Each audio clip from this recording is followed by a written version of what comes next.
Morning office போனோடனே ஒரு parcel நம்ம பேருக்கு வந்துச்சு. என்னடான்னு ஓப்பன் பண்ணி பார்த்தா, கேரளாலேருந்து ஒரு கஸ்டமர் இந்த ஐட்டம் ரிட்டர்ன் கொடுத்துருந்தாங்க. என்ன ஏதுன்னு சொல்லி ஓப்பன் பண்ணி பார்த்துடலாம் அப்படின்னு சொல்லி ஓப்பன் பண்ணி பார்த்து, ஆக்சுவலாக என்ன ப்ராப்ளம்னா, அவங்க வந்து ரிமோட்டில் சேஞ்ச் பண்ணும்போது கலர் வந்து சேஞ்ச் ஆகலை அப்படின்னு சொல்லி ரிட்டர்ன் பண்ணியிருந்தாங்க.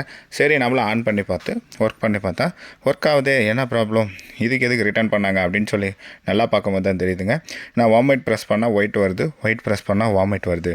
சரி ஓகே, என்னடா அப்படின்னு சொல்லிட்டு டிரைவரில் ஏதாவது ஒயர் சேஞ்ச் ஆயிருக்கா அப்படின்னு சொல்லி டிரைவர் கேப் ஓப்பன் பண்ணி பார்த்தா, ஒயர் தான் உல்ட்டா இருந்துச்சு. அதாவது பிளாக் இருக்க வேண்டிய இடத்துல ஒயிட்டும், ஒயிட் இருக்க வேண்டிய இடத்துல பிளாக்கும் இருந்துச்சு.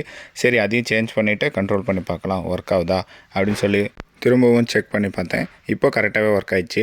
இது ஒன்றும் அவ்வளோ பெரிய ஒர்க் இல்லை, கஸ்டமர் அங்கேயே பண்ணியிருக்கலாம் அப்படின்னு எனக்கு தோணுச்சு. பட் கஸ்டமர் சைடுலேருந்து என்ன தோணுச்சுன்னு தெரியல. அதனால் கேரளாலேருந்து அங்கேருந்து இங்கே அமுச்சு விட்டாரு. நான் நினைச்சா பண்ணலாம் சார், ஆனா பண்ண மாட்டேன். சரின்ட்டு இன்னொரு டைம் செக் பண்ணிவிட்டு பேக் பண்ணி அவங்களுக்கு அமுச்சு விட்டேங்க. அவ்வளோதான். வீடியோ பிடிச்சதை லைக் பண்ணிக்கோங்க. மறக்காமல் என் சேனலை சப்ஸ்கிரைப் பண்ணிக்கோங்க.